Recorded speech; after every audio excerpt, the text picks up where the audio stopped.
So a good question I get asked from mostly non-wrestling fans, but even wrestling fans too and wrestlers, what exactly do I do at a seminar? Like, what do you teach at a seminar?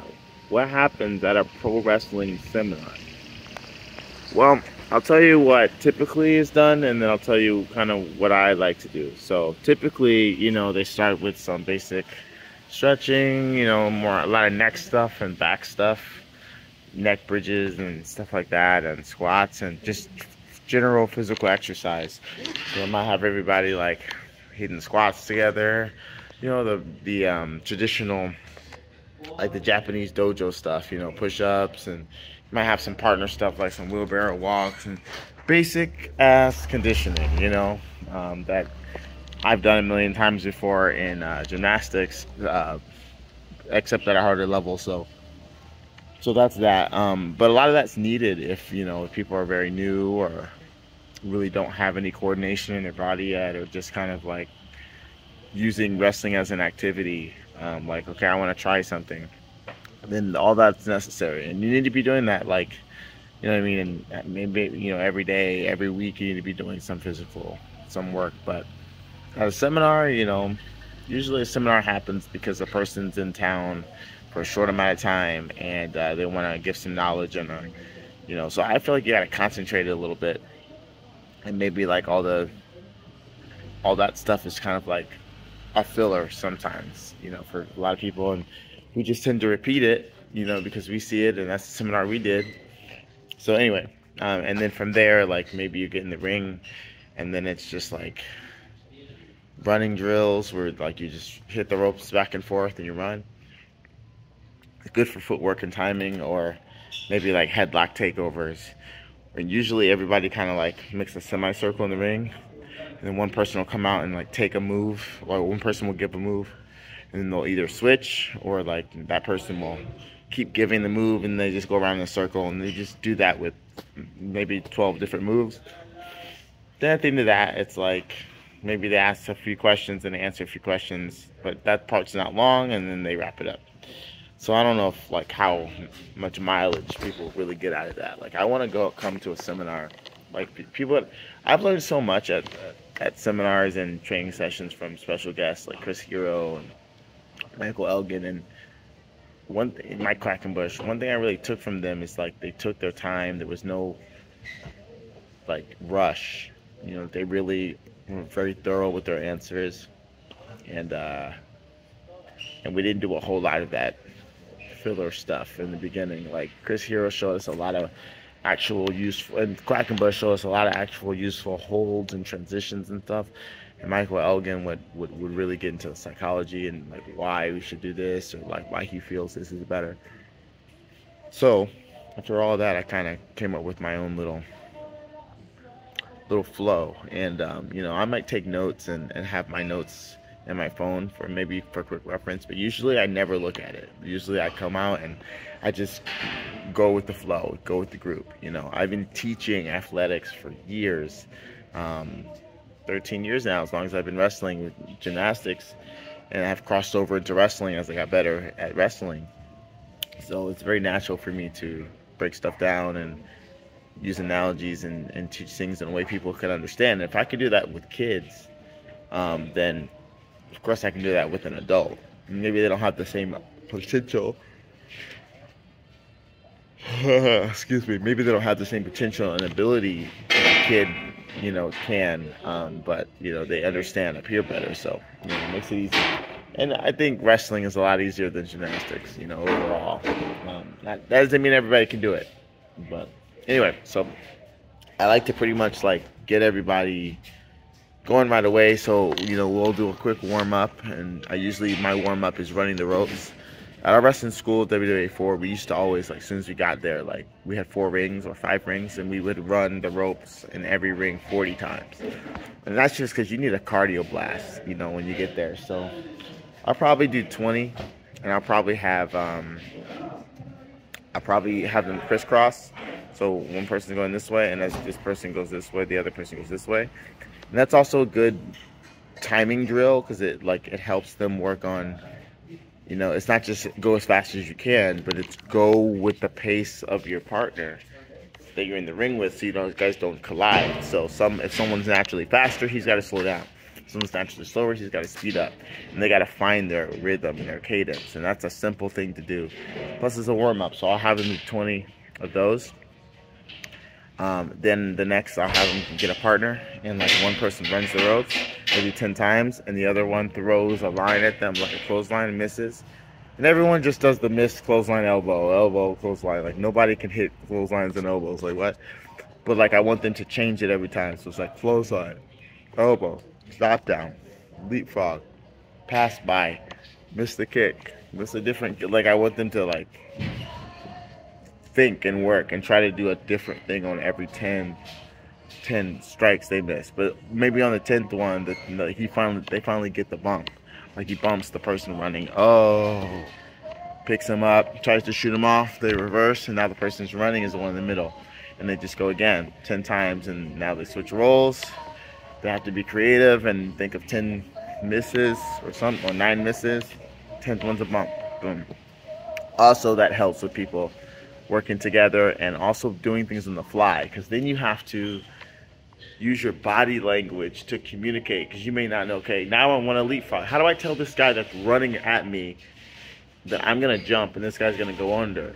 Like, what I do is I kind of stand like this, and I go like this, and then I like look at him in the eye, and usually they get, okay, I go down, and then I jump over, you know. Or if I'm doing the punch, a lot of people be like, terrible. I'm like, you know, so they know, okay, up here, and if you don't duck, I'm gonna punch you in the face, because some people come over like that.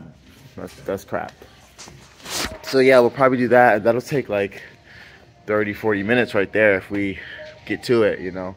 I want to show them some stretches too, because I do have extensive knowledge in gymnastics and stretching. So I do want to take some time and show them, like, hey, you need to be stretching these muscles and these muscles and these muscles. So maybe that might be like 45 minutes, which is a bit much for running drills, but whatever. From there, I want to do some chain wrestling. So I want to show them, like, grab people out of the crowd who's not ready or whatever, and demonstrate certain holds. We'll do some common ones like the headlock and the wrist lock and stuff, because I see a lot of mistakes with those, and I want to like show them what I mean, tightening things up and not leaving a lot of space in between the headlocks and stuff where you could just walk out. And then from there, like, show them some more advanced transitions between them. I like to play with the cravat hold a lot. A lot of people don't skip the cravat and go right to the headlock. So we'll do a lot of different like transitions and stuff, new holds, new pins, just stuff that Jonathan Gresham taught me, stuff that Quackenbush taught me, stuff that Chris Hero taught me. You know, just stuff that I see that the more things that they have in their pocket, like the more they have to choose from when creating their match, and you know, they can be more creative. So we'll probably spend a good amount of time on that, 45 minutes. And I'm gonna be mostly the one in the middle showing, but then I'll have them like partner up. And we got room outside the ring too, so like I'll have people partner up and then practice on each other. You know, and then maybe like 2 minutes of that. Okay, stop. Okay, here's a new one. Boom, boom. Try this, this, this. If you get that, then try this, this, this, and okay, go back to your partner. Okay, change partners. You know what I mean? So they get used to, you know, working with different people, different experience levels, and practicing these holds and transitions in real time. That'll probably be like an hour and a half. Done. We'll get some water or whatnot. And then from there, I want to actually use this chain wrestling. So, and talk about pacing in the match, like how, you know, you have to take your time in certain spots, and certain spots you want to increase the tension. So we'll get in, and then we will go pair off one at a time. Everybody will watch. Basically, we'll put a timer on for like 3 minutes, maybe 2 minutes, and then we just chain wrestle. No strikes allowed. We just chain wrestle, and we try to use a lot of the new things we learned, and maybe some stuff, you know, that we want to throw in for, you know, for ourselves. But basically, I'm looking to see if those headlocks are tight. I'm looking to see if the transitions are realistic, if they're working it, if they're selling properly, if they're overselling, underselling. But at the end of the 2 minutes, you know, one of them tags out to somebody on the side. That person comes in, takes over. So the person that was in, they stay in. Usually I do 1 minute, actually. Like in Bolivia, we did 1 minute because we were so blown up. It was so the altitude. So a person stays in A and B. At the end of it, A tags out, or B tags out, A stays in, C comes in with A. And at the end, A tags out, D comes in with C. And that goes all the way around. And then the person that left first, I guess it would be B, will come back with the last person. And it's to work on good transitions as far as like you're in the the struggle part of the wrestling, the chain wrestling, and someone's starting to lose, and then they get the tag. Or so it's working on a lot of things, I think, but mostly that just that chain wrestling. From there, probably like 2 hours in. So now I want to get to like some psychology and stuff. They're probably gonna be tired at that point, so I'll kind of go over some things that some general mistakes I see, talking about some striking. I love this mask. Isn't it so beautiful? I've been wanting a half mask for so long, and this is like the closest we've gotten, because we need structure, but also lunatic mask is the best. But, like striking, like, so we do too many head strikes, like super kick, Inzi, like, we're humans. We could get concussions and stuff like that. What do you think football players wear helmets? You watch MMA, you see a tornado spin kick, connect, boom. Like, that's going to rock the dude. Even if, like, he blocks it, it's going to put some impact. Like, I can't take too many of those, or a fighter can't take too many of those. So, talk about, like, maybe we throw less head kicks in the match. That way we don't have to sell concussions.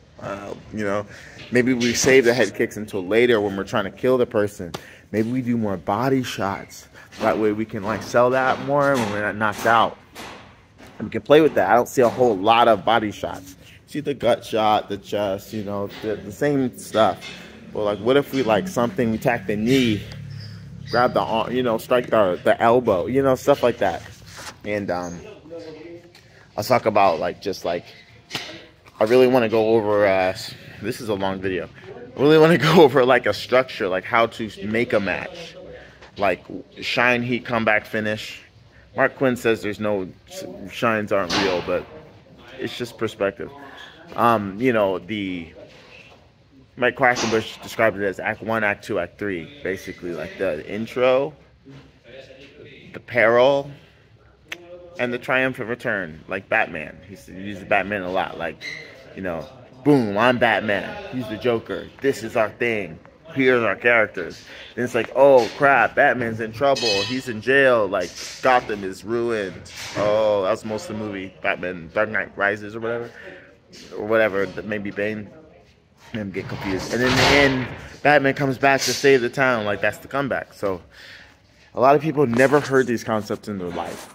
I know when I heard them the first time, I'm like, oh, that's a good way to put it. But some people have been wrestling years out here in South America, and just no one has ever told them. They haven't had, a whole lot of outside influences. It's expensive to get to, especially Argentina. It's expensive to get here. You got to go to Lima, then Chile, then Argentina. If you fly straight to Argentina from Atlanta, it's like $1,000. Like, that's not including your bags. So, I had to do this very strategically. Stay here a few weeks, come here, blah, blah. Okay, it's only $100 now. Okay, $200 here. So there's a reason why, the level is where it's at in a lot of these remote places. So they need to be told these things so they can work on them. But I know that just having a certain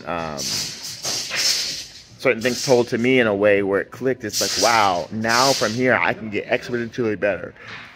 I remember there's levels where I just grew many years in experience in a year, or like in a week, because now I know, oh, don't do that, do this, do this here.